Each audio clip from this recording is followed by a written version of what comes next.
Dear Venerable Sisters and Brothers, Dhamma friends, today also it is now time for the day's talk, the fourth talk. May everyone settle down for the talk and give the consent with sadhu, sadhu, sadhu.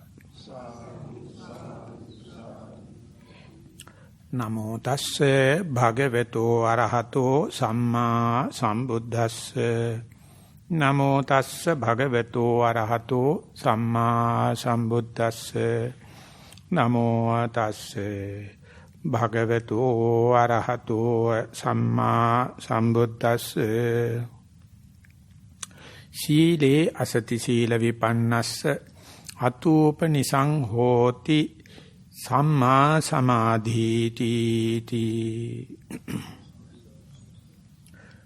Dear Venerable Sisters and Brothers, along this particular discourse known as Satisampajanna Sutta, English rendering called mindfulness, and shows a series of relationships, Dhamma parampara, and how the mind is working, starting from mindfulness. Of course, mindfulness with clear comprehension. So in singular books it calls Satisampajanna Sutta, but in English books sometimes called mindfulness. So far we have taken 4 sentences in this particular sutta. If I am to just give a gist or the summary, Satisampajanyam bhikkave asati Satisampajanya vipannassa hatopanisang hoti hirottappa. It says, when there is no mindfulness and clear comprehension, for one deficient in this mindfulness and clear comprehension, the moral shame and the moral fear lack its proximate cause. For the moral shame and moral fear, more proximate cause is mindfulness and the clear comprehension. So it's a very critical and very relevant thing into the present day society, because people are not concerned about the moral shame and the moral fear, and they are emotionally quite illiterate about others' feeling. They are illiterate about the global warming. They are illiterate about the defilements or pollution. So even though we are progressing in other lines, erosion or depreciation of this moral shame and moral fear is quite clear for the elderly generation. Present generation is very efficient, very industrious, mass scale production and thinking in the large scale, but the lack of this moral shame and the moral fear is now almost surfaced. And for if there is no moral shame, moral fear, or moral shame, moral dread, he or she lacks the proximate cause for restraint of faculties, indriya samvara. So that is also very obvious when you go to the town, whenever there is a congregation or in schools, they don't care about restraining or their faculties or sense faculties. So they are in self or sense indulgence. So no limits. So it is also a question for the parents, as well as the organizations, as well as the disciplinary bodies. It's such a social cost. Because people, very difficult for them to teach and understand how much you should have the sense restraint, faculties, restraint of sensuous faculties, like eye, ear, nose, tongue, the body and the mind. Because the technology is giving so much of visual objects, giving so much of sounds and that kind of thing, different smells, different tastes, different luxuries, and thinking. So it's already beyond control.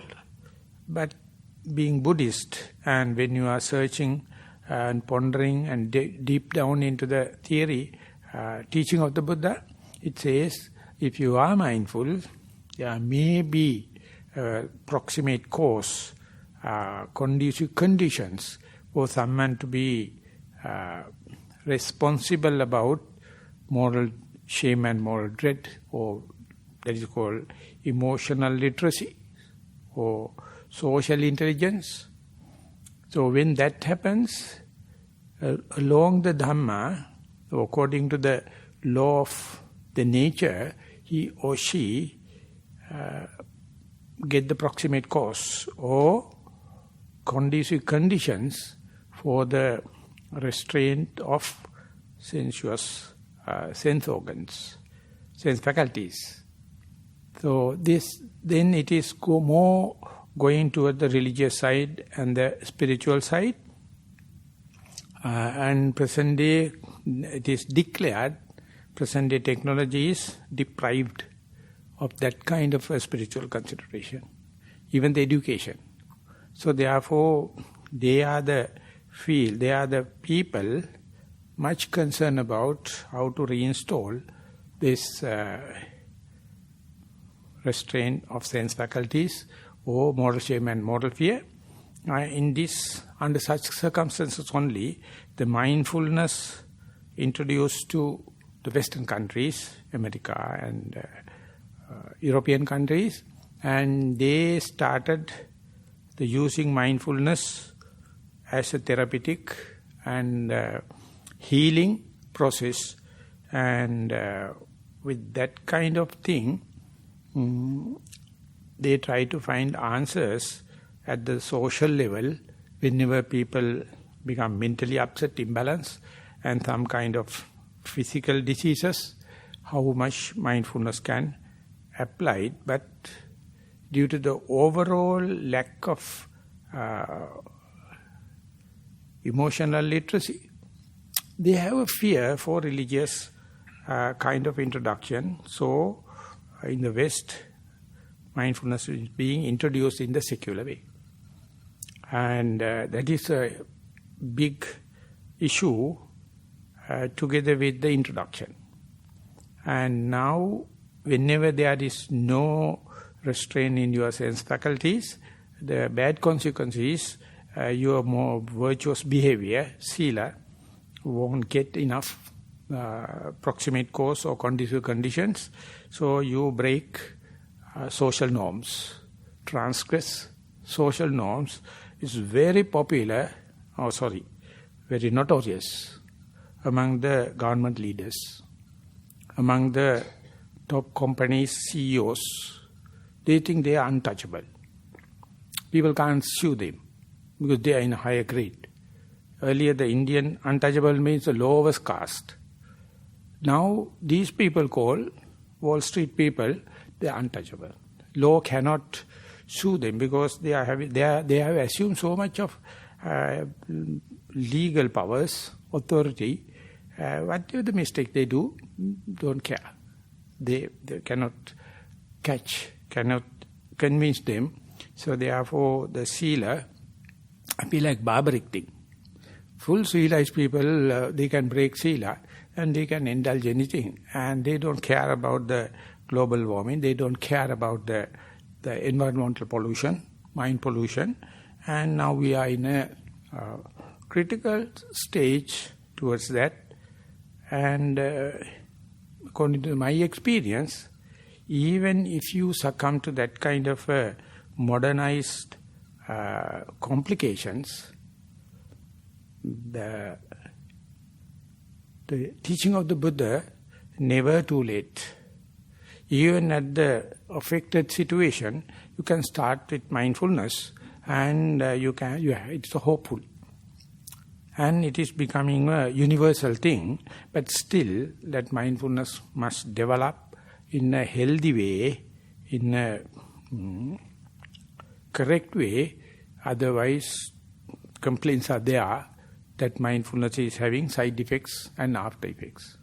When I am learning, Venerable Dhammika told me, mindfulness is the only thing I can teach you, no side effects, no after effects.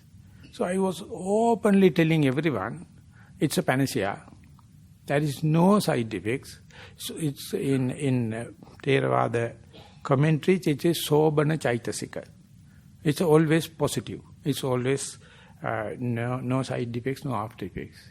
Now for the last 4-5 years, there are a lot of articles, people, specifically writers, not the research people, not the mindful practicing people, but writers writing one article after the other, the side effects and the after effects of mindfulness. There if you can see very carefully where they have missed the bus. Because they are not concerned about the culture, they are not concerned about the moral shame and the moral fear, and they teach mindfulness like physics, and they are, it is not the mistake of mindfulness, it is the way they are teaching. So we are in this contemporary age to understand why people are not happy to embrace the virtuous behavior or sila or precepts. So we monks and nuns, we with brown robe, we represent. We can completely total life. We try to live in a virtuous way, at least we are trying.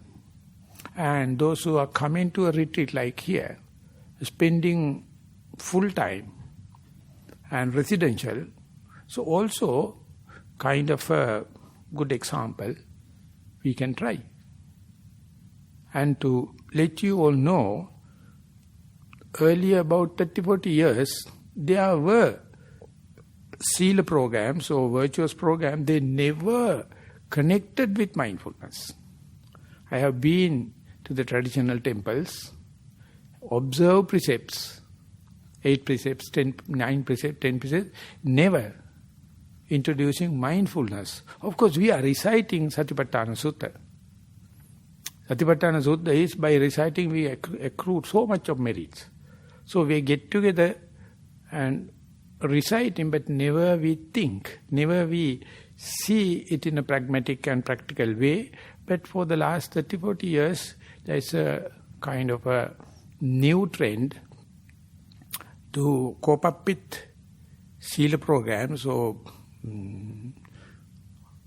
morality, and to see some kind of a relationship between the mindfulness and the morality. So, in that sense, we are lucky.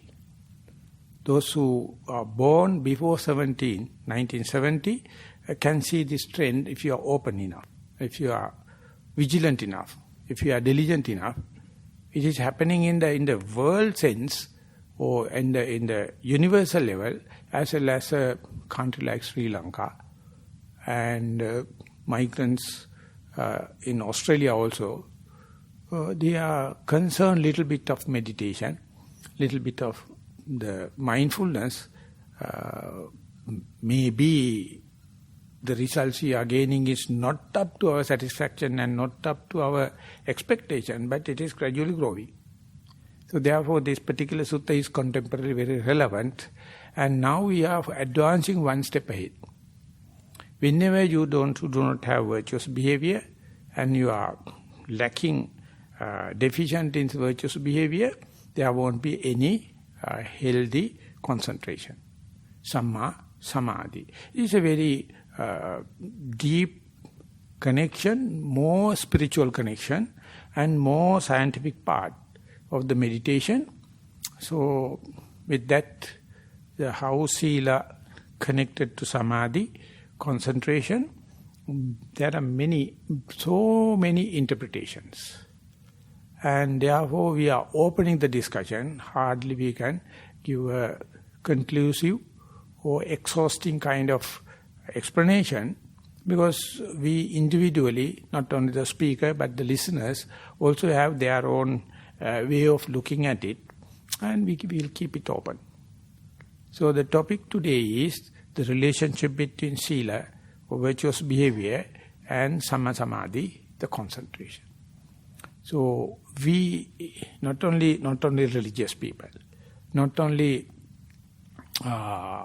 philosophical or spiritual people, everyone chasing behind concentration. Technology, education, people shooting at the war, and everyone is happy. So we are chasing behind, and meditation is not the only way to want to develop concentration. If you to play a piano, if you have to play a guitar, any musical instrument, you must be concentrated. So therefore we take that subject in the social sense, and then how much mindfulness, moral shame and moral fear, restraint of your sense faculties and your virtues related to concentration is a long story.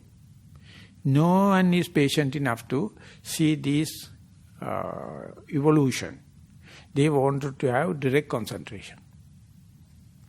So it happened me to read, before this mindfulness trend came into being, in the West, there was a wave of transcendental meditation.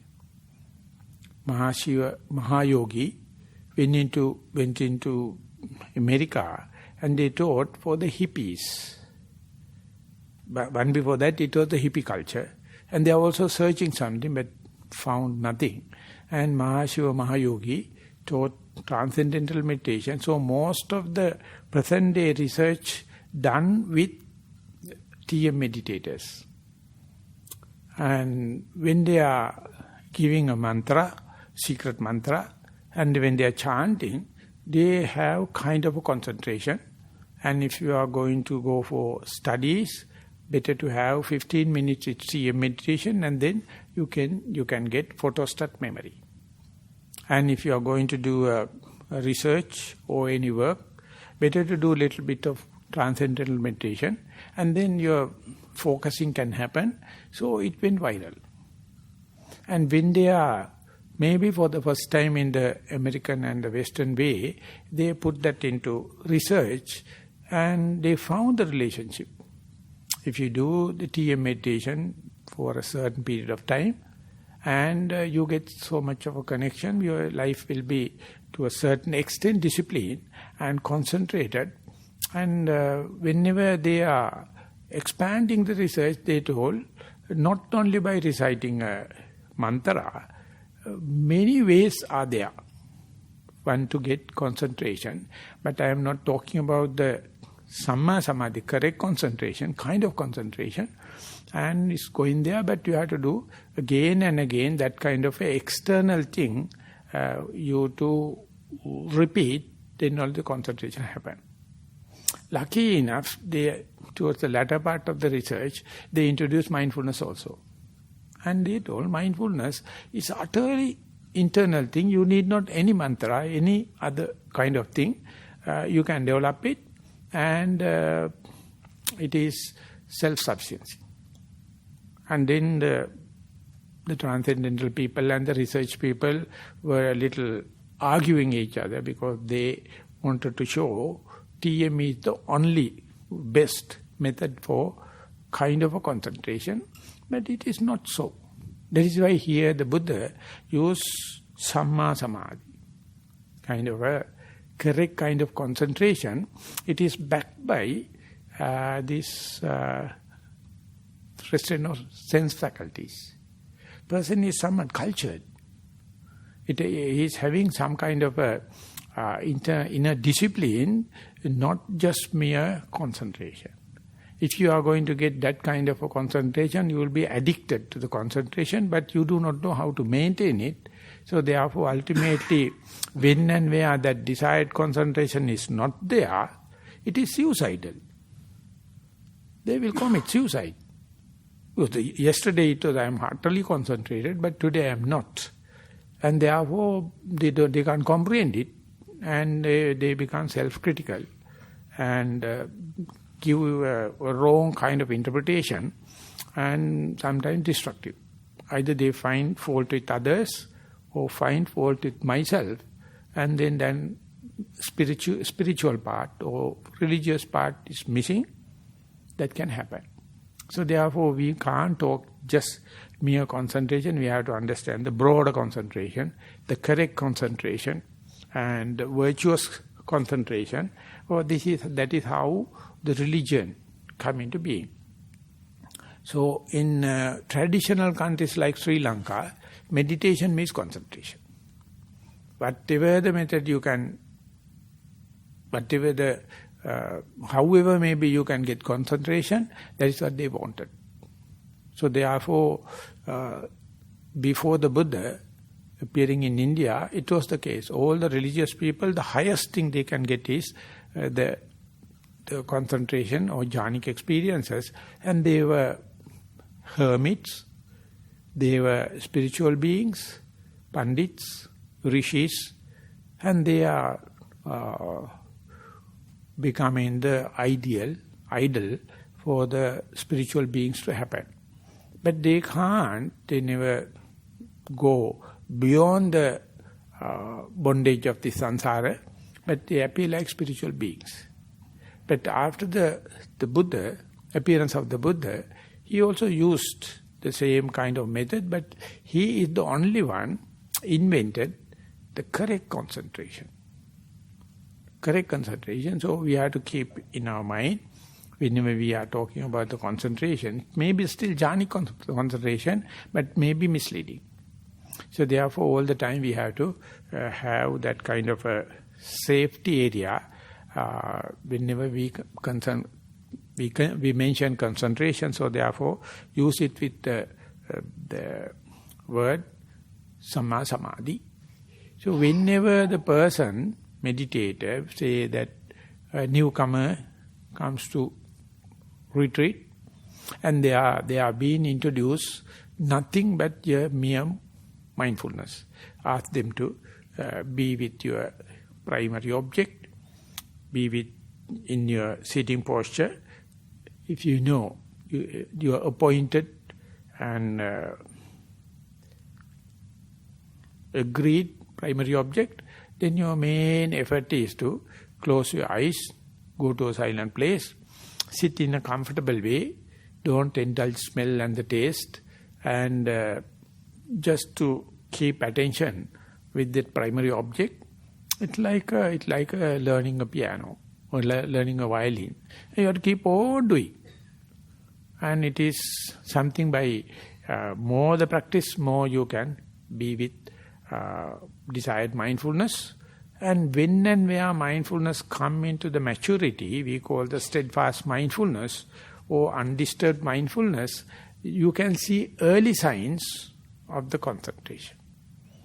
So whenever it is happening, each and every yogi or yogini happy to report, my meditation is successful, because not only that I can be longer with my primary object, but there are some alignments in the mind, just like a piece of magnet is systematically rubbing against a piece of iron.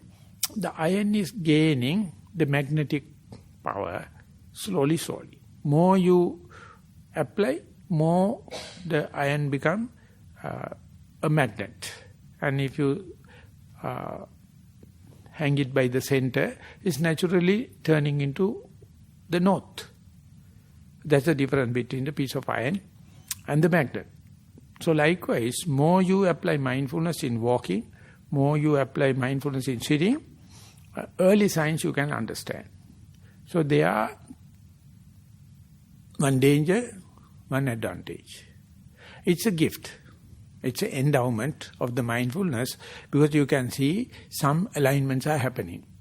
But they are so attractive, whenever you are going to deal with that, you may be unmindful, you may be eccentric, because you may be hugging and appreciating the appearance of the early signs. So therefore, teacher or your senior fellow meditator has to say, so you just keep on mindful, let that features, let that early signs to happen. So in Satisampajanna, that is the book of discrimination, it says there are 10 signs. So Venerable Jnanarama, my teacher, when he was writing Samatha Vipassana Bhavana Magga, he consulted thoroughly about this Satisampajanna, the book of discrimination, and it is dealing specifically about Anapanasati. It's as much as possible with all the possible potholes and all the possible ways. It says when and where the mind align with this concentration, it says Atitanudhavanan chittang vikhopanapatitan samadhisa paripantao. You understand whenever the mindfulness is not there, there is a pothole, mind may be associated in the past, and when and where it is associated in the past, the mind's regret, feel sorry. Because you are worrying about your past mistakes, and that is distraction for concentration. Mind get agitated. You regret the past. It's a universal truth. Any person associating the past end up with regret. And anagata patikankanam chittam vikampita. Whenever mind is projecting to the future, get excited. And concentration is destroyed. So therefore, and furtherance in the social, according to the social surveys, they say elderly people, beyond the halfway of your life, always live in the past and always regret about their mistakes. Younger generation still learning and expectation, new job, new marriage and everything, they are in the future and they are also excited. And they are in future planning, daydreaming, fantasizing, and the concentration is distracted. So whenever mind is, as far as the time dimension is concerned, whenever the mind is in the present moment, not the past, not the future, there the yogi for the first time understand, whenever the mind is in the present, no tension, no frustration. But it is a equilibrium, it's a kind of a balance. And mind never stay at that time. It's like a pendulum going to the past, future, and sometimes whenever your activities on the day or whenever you learn the slow life, often mind is touching the middle area. If you have a very fast life and go show and party going and all kind of thing, the pendulum is swinging very fast. Even though it is crossing the center, it is the more fastest place in the center. Imagine you are slowing down. You are closing your eyes. You are not listening sounds voluntarily. And not indulging smell and the taste. And no body movements. And no special thinking, and then the pendulum calms down and you can see it is passing more in the center, that is time dimension. Or that's another dimension.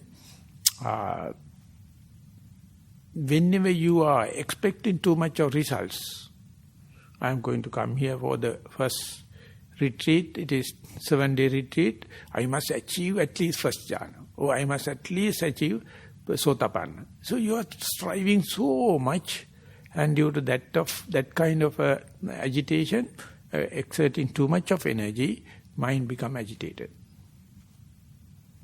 Or otherwise, you may come and sleep. While sitting, you can sleep. While walking also, you sometimes feel sleepy. That means lack of energy.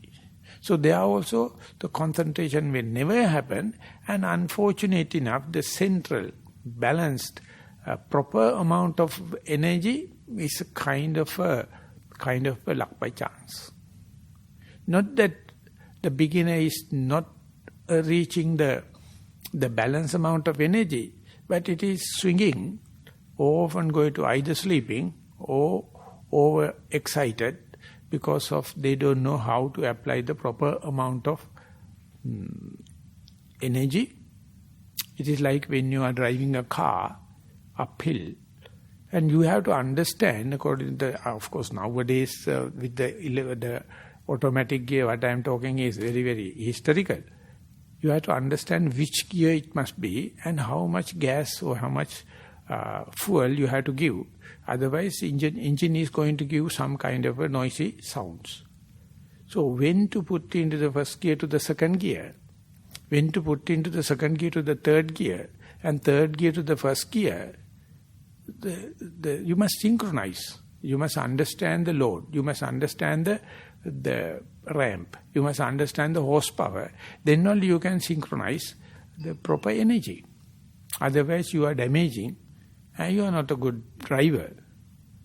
Therefore it says all the engineers, they are not good drivers.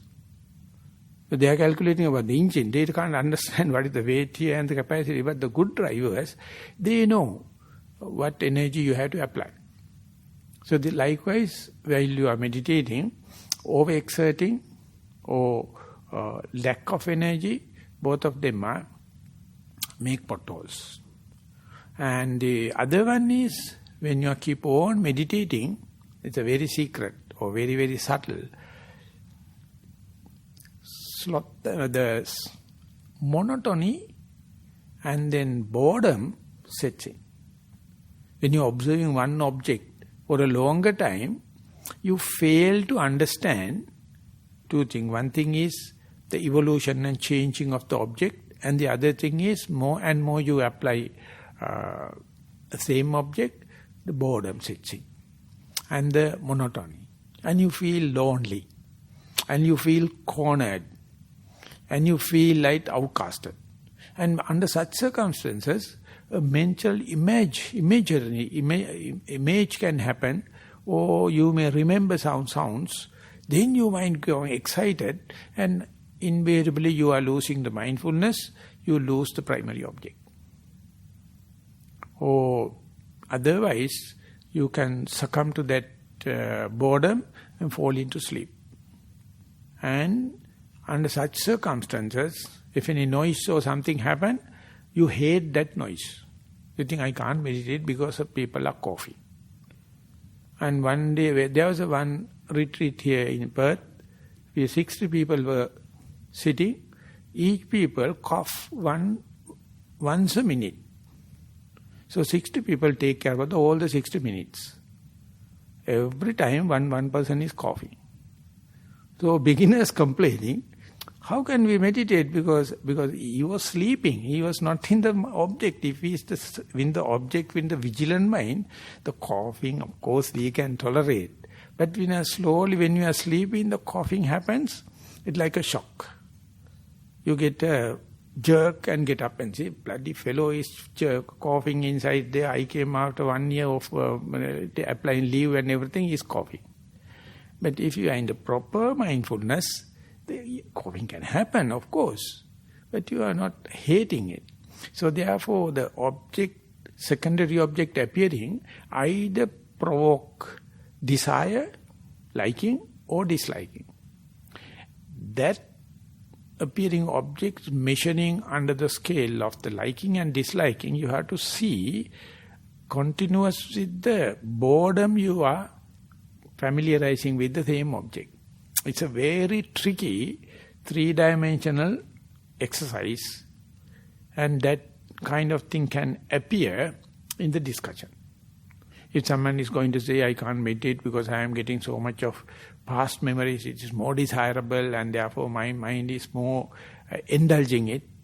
Or one may say, I can't meditate because insects are there and coughing is happening and that, this and that.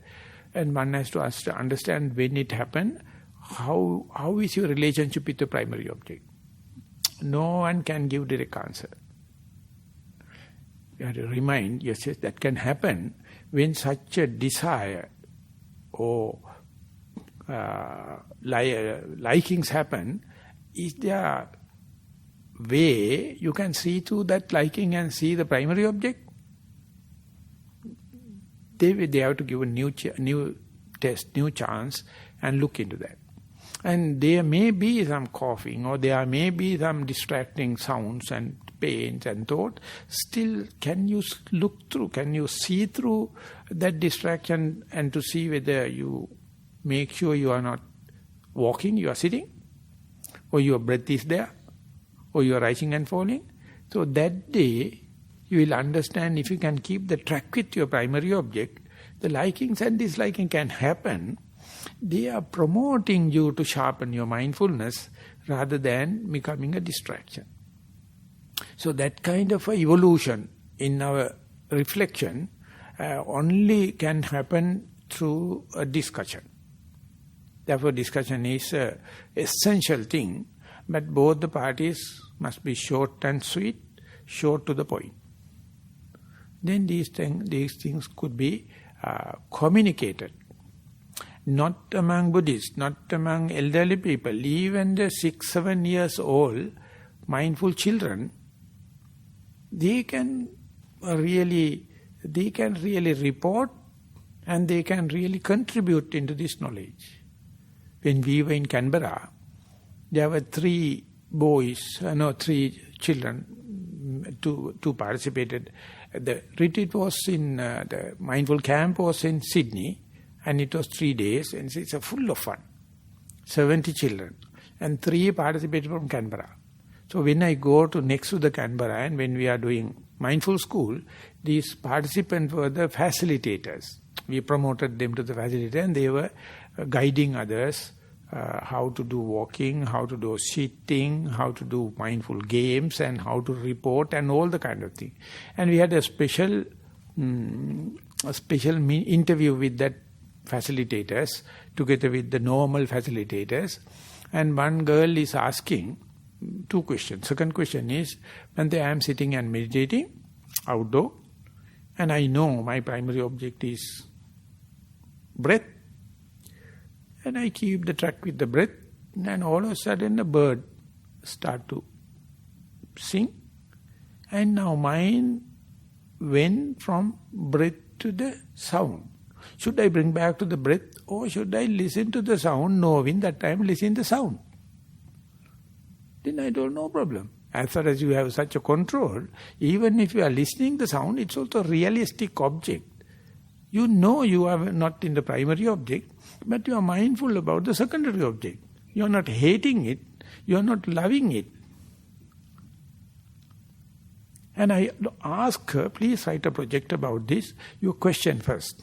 When the mind is distracted to something in an accidental way, and if you know my mind is not in primary object, but in the sound, my mind is not in the primary object, but in the pain, my mind is not in the primary object, but in the thought, and you verily know, specifically in her case, verily know it is not a primary, it is not a pain, it is not a thought, it is a sound. That's also another quality of mindfulness. So that young girl, maybe 10 years old, so they are very sharp because they are reporting very properly. So therefore, whether it's a past or future, liking and disliking, or too much of energy or lack of energy, you have to understand not to hate or not to love the appearing distraction, but just to understand choicelessly. It's called choiceless awareness. If our mind is going to judge, no, I can't meditate because mind is going to the past and lost. I have no more opportunities like. Or I am always planning future, I can't be mindful. But if you know your distraction is the future planning, not the past thinking, not the desire, or not the hatred, not the too much of energy, not the too lack of energy, but distraction is future planning. So what discovery about yourself? It is your personality trait. And only thing you have to do is, each time mind get distracted, you have to see how many percentage is due to the future planning and the other kind of distraction. So this kind of understanding early signs, we can't expect from the yogis. But these things are never taught in schools. They are talking irrelevant, unwanted things at the school. specifically in Sri Lanka, what we are learning is utterly borrowed from the West, and we are completely taken away from our traditional way, and we have to just by heart. Not something pragmatic, not something practical. So when you are mindful, you are again coming back, and we try to be with you here and now, under your very nose, what is happening. The beauty is, if you have not appointed the mindfulness, primary object and mindfulness, mind is wandering from morning to evening, no bookkeeping. You are not worrying because there is no reference point, there is no pivotal point, there is no benchmark, there is no assembly ground. But the disadvantage is, whenever you appoint a pivotal point, primary object, whenever you appoint a assembly ground, mind's regret. Whenever I sit, either go to the past or future, or excited or lack, or desire or undesirable thing happen. So it appear in the self-negating way, destructive way. So teacher must be very careful telling, this is the way you understand who you are. No one can do it, so therefore keep on practice and keep a note. What is the most distracting thing? So that is why you must have restraint of your faculties, be patient. Don't rush to a decision, accumulate so much of information. If you think no, teacher can understand, teacher can correct it and give by blessings and kind of thing, nonsense. Even the Buddha cannot. Buddha can, not any other one. Buddha has a specific knowledge to understand what is the way of development of their faculties. Āthayanusaya jnane, Indriya pariparyatta jnane. Others are guessing. If you can report properly, if your information is lacking or misdirected, other person analyze only what you presented. So therefore these early signs, from the virtues to the concentration, everything recorded. We have this map. We have this everything recorded. So if we are applying and using them, we are using that 2,600 years old system we have. And when it is happening, you understand your energy, amount of energy at the beginning to keep the object in view with, to note it again and again. So there you have to exert a lot of energy. Something like when you are starting the car, it's burning so much of fuel. When the first gear, second gear, third gear, the amount of fuel you are using per each mile or each kilometer is less. Something like the beginner has to exert so much of energy. But if you do not know how to synchronize, when and where the object becomes docile, when the mindfulness becomes steadfast, let the mindfulness to run the show. Don't rush much. And learn the art, how to synchronize it. It's a kind of a human skill.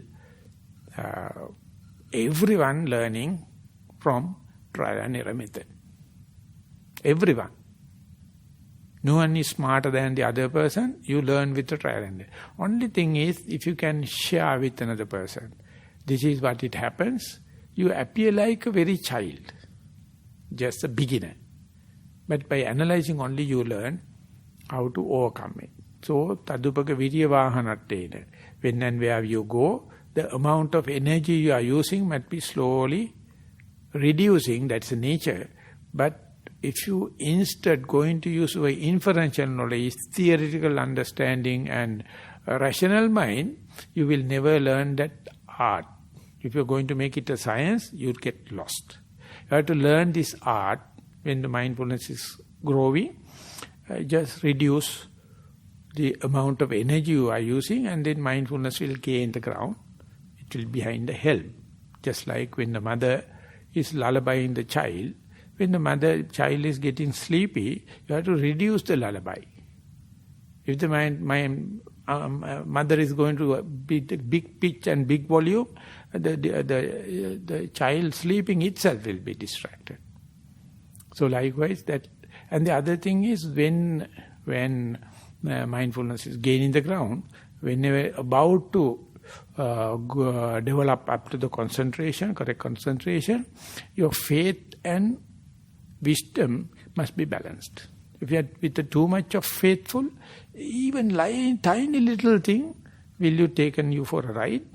You become very gullible and thinking, no, I am a such and such person because I can do this and that, and overestimation can happen. And instead, if you have become too much wise, not the wisdom, but analytical mind will never grow, because each and every time you are distracted by too much of thinking, too much of analytical thinking. So that balance, before you start mindfulness, before you start getting certain out of experience, you can't teach it. You have to teach it whenever it becomes a problem. How to know the problem, you have to let know in your report. When I am meditating, I am believing everything happening. Or I am analyzing everything happening. So one has to say, you have to balance it. Whenever you are not mindful, these faculties are not growing. When they are growing, never grow in a symmetrical way. They are growing in a ad hoc, distracted way. So it is like a pruning in a crop. You have to cut off unwanted branches. Let the healthy branches to get the sunlight and the water and the wind. You have to remove unwanted thing. So likewise, where to trim? Either wisdom or the faith, you have to do on the spot. And the energy and concentration also fighting each other. Too much of energy, destroy. Too lack of energy, destroy the concentration. Too much of concentration, go to sleepiness. Unhealthy concentration, sleepiness. So balancing. So they are on the spot, like fine-tuning. Earlier, if you all can remember, before we invent FM channel in the radio, if you have to listen BBC, you have to keep the fine-tuning always adjusted. Otherwise, line won't get, because of the heat, the wind, and everything is distracted. So you are always keeping the hand in the knob. Knob also broken into the tuning and fine-tuning. You have to do fine-tune.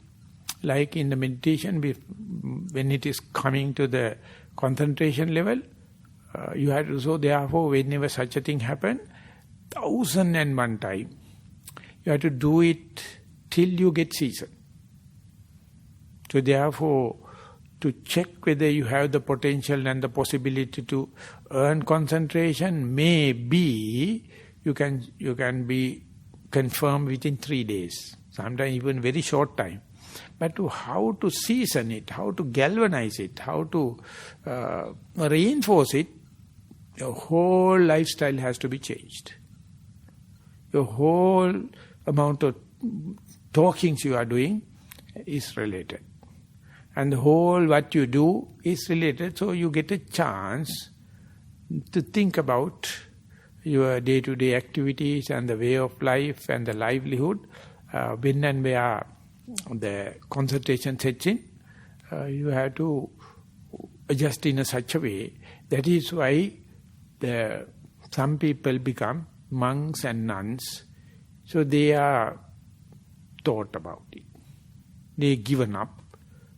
But don't everyone try to be nuns or monks, because we have a very limited space in the Bodhinyana, so Achan Brahm will not be happy.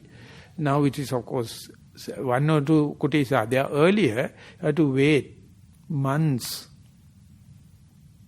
Our Nissarana monks are applying and waiting to go to Bodhinyana. So even my talks are very good. Even your talks, your meditation is good, but don't take quick decisions. No harm, you can just slowly do it. What I am going to say is, giving 1001 times, how many unwanted talkings you are doing a day? How many unwanted work you are doing in a day? What the kind of inefficient livelihood you are doing? So it cannot be an irritation for you. It can be a a new suggestion, so patiently, with compassion, with the well-being in your mind, so you have to just navigate to have the concentration. So many yogis are fairly lucky to check whether they have the potential, they have the possibilities. Yes. But we are utterly poor in maintaining it, utterly poor in reinforcing it or galvanizing it. So therefore you attribute this mistake either to outside people or to yourself without knowing the line, how the mindfulness and clear comprehension leads to moral shame and moral fear, how the moral shame and moral fear leading to the restraint of your sense faculties, how the sense faculties whenever restrained leading to the virtues, how the virtues are going to give the facilitating or proximate cause for the concentration. So therefore, in one particular sutta, the Buddha mentioned, even if you lose the concentration, don't worry, but if you lost your virtues, sila, it is sometimes irreversible. Because you are violating the social norms, transgressing, the society is going to react. So it may be too late. So therefore don't worry much about the lack of concentration, because your potential is there as far as you maintain virtues. So that is why people at the sacrification of their life and the body, they try to maintain the virtues. But these examples, these kind of role models are becoming less and less in the society today. But that is the most important virtue for the leaders, for the administrators, for the judges. But they are the worst people regarding virtues. They are not concerned in the universities. They are not concerned in the school curriculum. This is, if you are bright enough in maths and drawings and kind of, you can go up. But they don't feel. They don't feel the society. They are illiterate in emotions. Emotional illiteracy or emotional illiteracy. So recently, it happened me to look into the unfamiliar subject of curriculum writing for the mindful school. And I read all the criticisms regarding side effects and after effects of mindfulness. So one British article, they says, even though you are teaching mindfulness, they will be self-centric, self-centered, and they are fighting to become the first in the class, but they have lost, they have not developing the social intelligence, emotional literacy. So therefore you have to teach them the compassion, teach them the loving kindness, and then the religion come into being. Then other outside observers going to say you are convincing children or converting children from this religion to that religion. So, but anyway, British government, they accepted and already implemented the mindful nation. 4 years, they have 3 years annual reports, very scientific, and most of the MPs, before going to the debate, they sit 10 minutes in the parliament. I don't know after the new parliament, and one person, Brito, he came to our conference, and is the think tank for this organization, and they appreciate it. Not only that, they are giving ideas about the education department. So lucky enough, that article went to Bhikkhu Bodhi and he told Dhammajiva, if you are not introducing compassion and metta to your mindful school, please consider, because these are the research articles. So I was so happy, because there are some the senior monks look at it in a constructive way and advising us. At that time we were in Brisbane, we were talking about this particular sutta. It says to have emotional intelligence, not the compassion, not the loving kindness, clear comprehension is the proximate factor. Satisampajanna bhikkhave sati, Satisampajanna bhikkhave sampannasa upanisa sampannang hoti hirottappa. If you have clear comprehension and the mindfulness, they are with the proximate factor for the moral shame and moral fear. The direct statement of the Buddha. So therefore we have a message to the world. We meditators have a message to the world when we are teaching children. But the article giving very nice, very sensitive statement. Don't teach clear comprehension to the children. I am repeating. Don't try to teach clear comprehension to the children, but the teacher must be with clear comprehension. Then children get the role model. Children understand. I would say, teacher must be compassionate. Teacher must be with loving kindness. But don't try to teach it to the child in the classroom. Just teach mindfulness, but the way you behave in the classroom, the children are so sharp. So we experience it in Sri Lanka now. We have about somewhere around 1,000 facilitators. Whenever necessary, they go to school and the Pirivena, the young monks and Sunday schools, and they conduct 1.5 hours walking session, sitting session, and some mindful games. So the facilitators must be very smiling people. They must be motherly people. They are not like classroom teachers. They embrace children. So just before coming, we had one session in Keysborough Temple, 250 children. And parents and facilitators, the whole house is full. And when we are sitting, it was about 15 minutes. First few minutes, you can understand the children making noise and hissing and talking and whispering and kind of thing. And there was, after a few minutes, each and everyone in composed, pin drop silence. So teachers, they know when 35 children get together, what a kind of noise. Whole school is like a beehive. Noise. But imagine few people, and then teachers can't believe it, parents can't believe it. Because of the clear comprehension, you have to systematize, don't waste time, instructions must be very sharp, and when you continue, slowly. So if such the children of 250 can come into that, why can't I do it into my mind?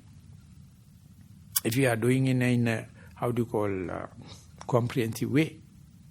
So when it is happening, when your virtuous behavior becoming conducive, becoming facilitating your concentration, it is utterly self-confidence, not the meditation technique.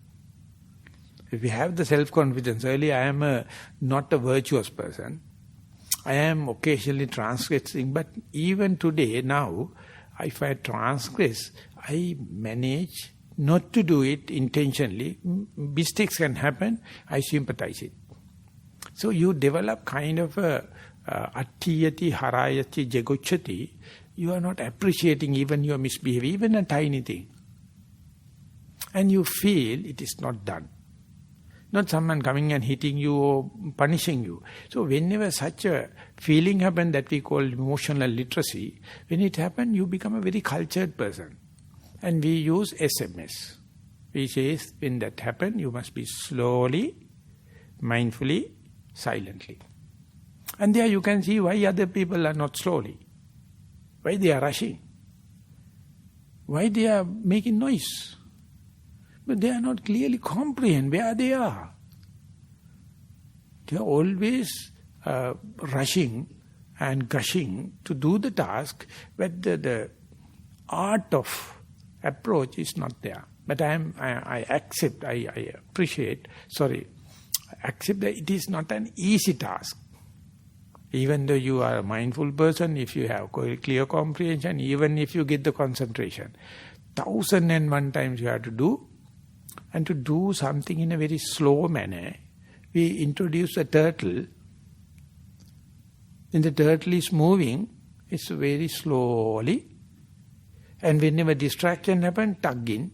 So whenever children in the classroom, if they find any adverse situation, the West, of course, they have innovated it. They say, you have to learn how to be a turtle. Not to fight with the person. Instead, restrain your faculties inside and just be like a turtle. So after teaching this to a girl at the grade 4, and it has been repeated instruction for twice a month, fortnightly, and when she go to the grade 6, they have done a social survey about the absorption of this capacity, and they have asked, if someone is teaching you, if they are disturbing you when the class teacher is not there, how do you manage? And it was a questionnaire, and one girl answered so beautifully. Ultimately, the researchers, they have asked her, now we have answered 100%. Such a success. If you wish to teach this to your peer group, what is the best method? She says, hopeless. If they understand, they will understand. No one can teach how to behave in an adverse situation. Then the teachers has told, you see, we taught you 2 years without taking pain, thinking it as a pain. But now you say you have to be, after becoming a successor, you can't. No, it is impossible. Some people never consider this as something we have the brain plasticity. They are always reacting. They think that is their way. Then the other person asks, please, try to share with an example, epithet. Very difficult, but I will tell it like that. I feel, when I am being teased by another person, I just look at his mind. Then I feel a pool with lot of waves. It's agitated. At that time, when I look at my mind, it's a still forest pool. So I must try not to infest with that waves of the other pool. So I must take care. Not to worry about who is done mistake, what is that. Take care about my still mind. And that is what the Buddha says. Whenever unwanted kind of liking and disliking happen, etan santang etam panitang yadidang upekha. It's better, before that agitation happened, my mind was in the calm situation. So instead of reacting and getting infested with this unwanted waves, come back to your mind, appreciate your calmness, appreciating your serenity, appreciating your upekha, and then you know non-reaction. You know unassuming. You know how to protect already available thing, and now then onward they were teaching this kind of a thing in the schools, that is called resilience. Even the adverse situation happen, how quickly you can come back to your at-home situation. It is something related to the sila as well as samadhi. Don't expect that to happen by the blessing of the God. Don't expect something happen by external thing. You have to practice again and again.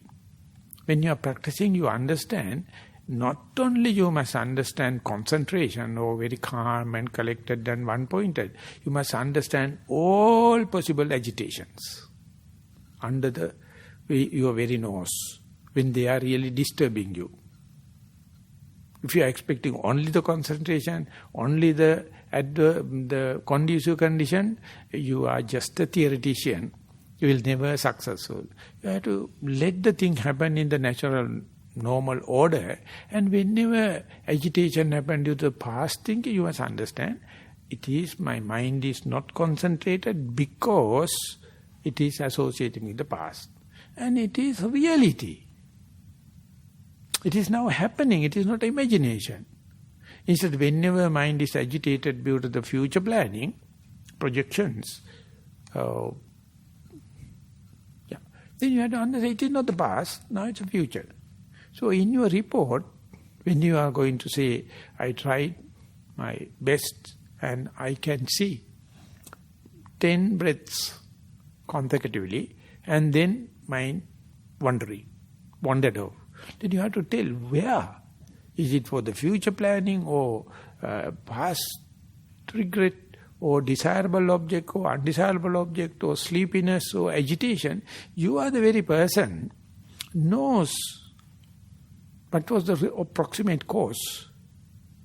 And imagine the day after understanding the disturbing cause, if you are lucky enough, if you are patient enough, if you are comprehensive enough, under such distracted situation, how quickly I can go back home?